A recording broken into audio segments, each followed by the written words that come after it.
Now, ito next phone na pag-usapan natin is not overpriced. Sobrang niyang mura and hindi ako nag-overhype dito dahil sobrang okay itong Itel P55 na 5G. And itong phone na ito has a lot of good things inside. Dimensity 6080, may 5G na siya. Maganda nga ng camera. And best of all is 5,000 plus pesos lang itong phone na ito, guys. At kung ayaw mo mahuli sa balita, continue watching this video.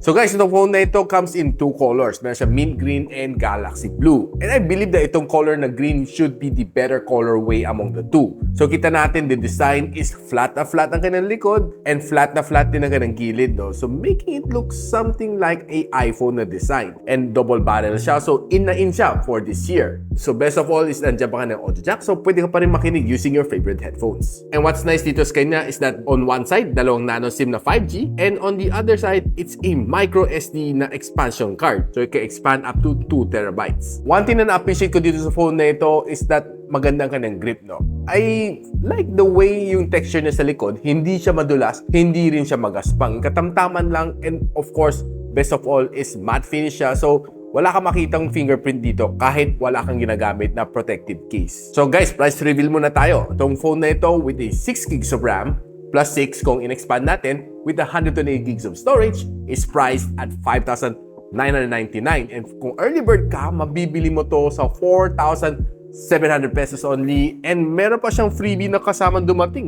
na Itel Buds Neo. So, for the early birds na nakabili tulad ko and na-check out natin sa link sa Shopee, this is just 4,700. But kahit hindi 4,700 makuha mo ito, kahit 5,999 ka na SRP, aba guys, sobra pa rin ng sulit. Hindi siya overpriced, no? And I hope na there are more phones that would copy ka ng price point dito na magiging mas sulit, mas affordable na mga 5G phones in the near future. And ang future na sinasabi ko is 2024. That's just a couple of days away from today. One of the best thing na gusto ko dito sa phone na ito is that hindi unistock ang ginamit ni Itel dito. It's a Dimensity 6080, which alam naman natin, no, it's more of a budget na chip na kaya naman magkaroon ng gaming experience, no, and was able to give me a 410,000 points dito sa Antutu benchmark. And if you break it down, this is the score naman na makukuha mo, which quite for me, it's impressive po its price point. Dito sa Wildlife Extreme naman, nakakuha naman siya ng loop score na 360 and okay ang stability, 99%. Ang score naman na dito sa Geekbench sa CPU, this is ang nakuha natin. And ito naman nakuha natin dito sa kanyang GPU. Quite good naman ang benchmark na nakita natin dito sa thermal throttling test. Makita natin, no, for the first 10 minutes, okay naman ka ng start, green na green. Then, pag after mga 10 minutes, medyo bumababa siya ng konti and it throttled to 81% na kanyang maximum performance.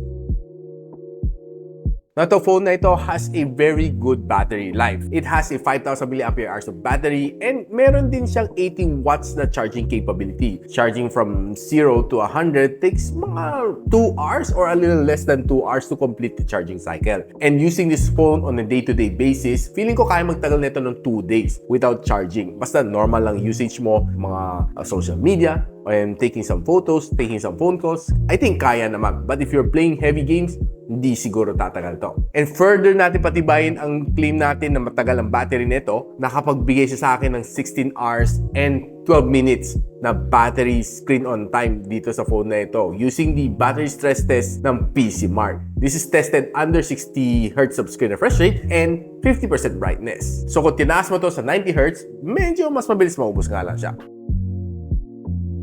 Na to phone na ito has a 6.6-inch na HD plus display. It's an IPS LCD pero kaya na mag-display up to 90Hz na screen refresh rate. So kung mahilig ka sa social media, swipe dito sa mga reels and shorts, I'm pretty sure na sobrang ng smooth.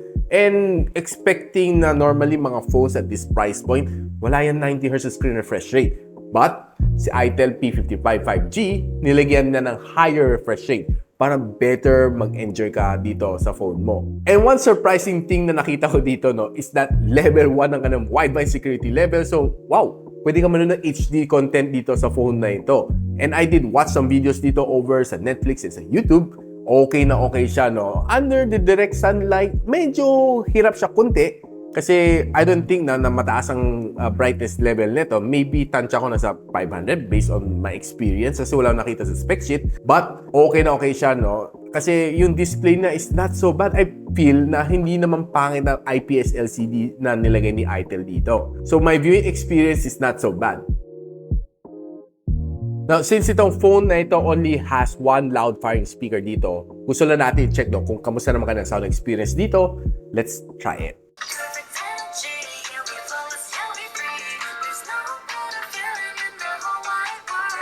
So guys, average siya ka ng sound, I wouldn't say na malakas siya or mahina, katamtaman lang siya, But if you want na better experience, you can use itong Buds Neo na kasama dito sa aking package or you can buy it separately kung hindi ka nakaabot ng first sale nila. But you can always use your favorite wired headphones din dito, should you have.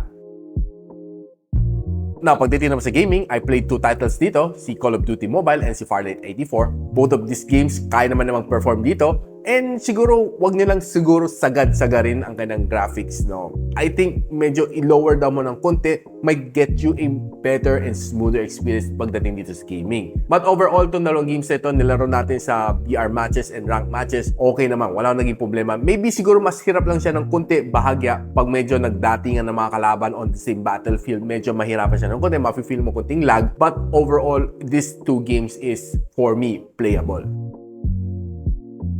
Now, siguro ang dami sa inyo intriga dito, kung kamusta ang kanyang 5G performance dito sa phone na ito. I'm really thrilled to tell you na okay naman siya, I'm just going to quickly show you isang speed test dito, para at least medyo mas kampante loob nyo sa 5G ng phone na ito. So guys, kita natin dito sa aking signal, both are on 5G. Nakalagay dito si Globe SIM and Smart SIM. Both kaya mag voice over LTE. And right now, kita natin ang Globe natin is naka 5G, So yeah, I've been using this one as my tethering device. And I would say na, well, it's cheaper than you buy a ZTE na F50 na pocket Wi-Fi na 5G. Now, that one's priced at mga 4.8 to 4.9. And ito makuha mo pag naka-promo 4.7. Now, sino pang kukuha ng pocket Wi-Fi, That might cost you a little bit more higher. Plus, ito, smartphone na to, yan, pocket Wi-Fi lang. Diba? Magagamit mo pa ito as a smartphone. I-tether mo na lang yung 5G mo. So, right now, test lang natin kung kamusta naman ka ng speed dito sa loob ng aking studio. So, right now, kita natin yung naka 5G tayo, Globe Telecom. And Globe Telecom din ang server natin sa QC. Just quickly hit the speed test.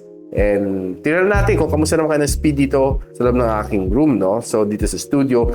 And I've been averaging using my Xiaomi 13 Ultra dito. Ang speed ko is umaabot ng mga 180, 170. Doon nag-average ang aking speed. And this one was able to achieve that same speed na nakukuha ko sa aking Xiaomi 13 Ultra, So, more or less yung speed dito is okay, yung modem is okay, except that siguro upload speed niya is medyo mas mababa as compared sa akin 13 Ultra, which gather at around mga 40 to 50 ang upload speed ko. But of course, we're not really too much after the upload speed since hindi naman lahat is content creator na like me, which important ang upload speed. More of download speed talaga titingnan natin, especially when you're tethering, yung download speed ang importante. So let's move on sa Smart Telecom. So yeah guys, kita nyo na right now nakalipat na tayo sa Smart 5G, So let's head on back to speed test. So kita natin Smart Communication, okay, then Smart Communication na server. So let's just hit go.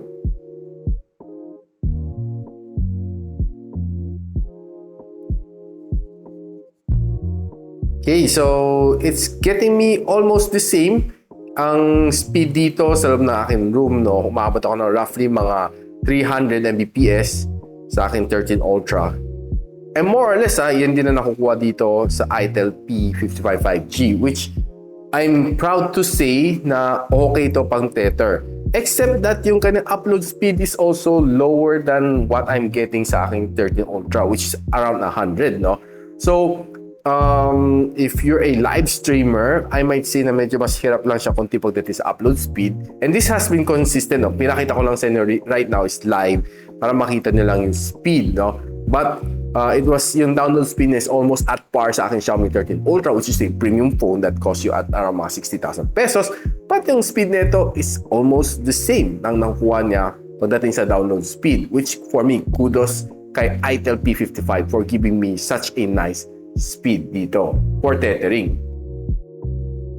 And of course, the next thing na gusto natin talakayin dito is ang kanyang camera. Itong phone na ito has a 50 MP na main camera sensor together with a depth sensor na hindi natin alam kung ilang MP. And sa harap niya, meron din siyang AI na 8MP front-facing camera. And what's best dito sa kanya is that both camera, front and back, kaya na mag-shoot up to 2K and 30 FPS. Now, giving you my camera analysis, tong camera na ito, I would say na na-surprise ako for this price point, was able to give me some really nice and decent shot. So take, for example, itong favorite ko, itong bato na ito. If you zoom it in and take a look at yung mga details niya, very much preserve ang mga details niya. Dito ako madalas tumitingin, no, sa photo na ito just to check kung kamusta ang details na kaya i-preserve ng isang camera. And this one sort of passed my test. And another one is this shot. I would say na pag tinignan mo, parang very normal lang siya. But if you check yung mga alambre na dito, pag zoom in mo, ma-preserve niya, no, mga alambre, mga ugat, pati mga lumot, lahat kitang-kita, very preserved ang mga details dito sa camera shot na ito. And looking at some flower shot, it's decent, as well as itong orchid shot. And mga flower shot like this one are looking very good. Itong purple niya, no, medyo naging blue nga lang ng konti. If you're going indoors, low light, okay mga shots na nakuha ko, no? Pansin ko, these shots are good. And if you zoom it in, kita mo, no, nakasulat dito 100%,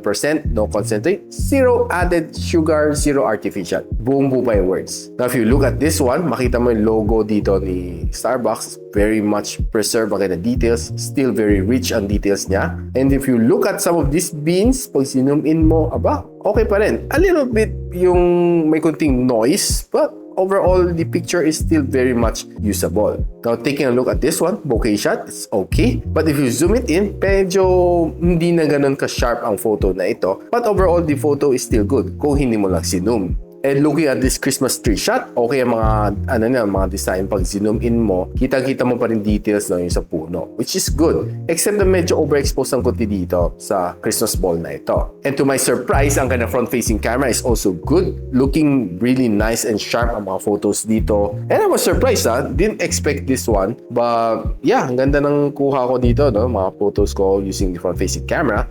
And I'm quite impressed. Taking a little bit further indoor, medyo mapapansin na medyo hirap nga lang siya sa indoor low light, ang kanyang front-facing camera. And this one is a little bit better kasi medyo malapit tayo sa bintana. Taking this shot, pitch black, parang halos nag-blend in na buhok ko sa background, no? So, halos wala ka na mapapansin na buhok sa akin. Parang ang kalbo. Now, taking this 2K shot on indoor, mapapansin ko, no, na okay naman siya, quite good.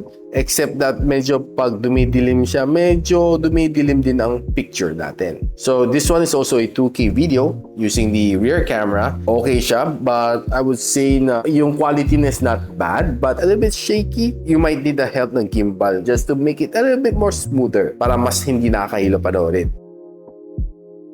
Okay guys, so I'm pretty sure ang dami sa inyo natutuwa dito sa phone na ito. Baka meron sa inyo magsasabi naman na ino-overhype ko tong phone na ito. But honestly, after testing it for several days, I would say na sobra niyang okay. Nakuha ko kasi ito ng 4.7, but kahit makuha mo siya ng 5.999, this is still a 5G phone. For me, I feel that itong phone na ito is by far the cheapest na 5G phone available here in the Philippines as of press time. Itong Itel P55 5G.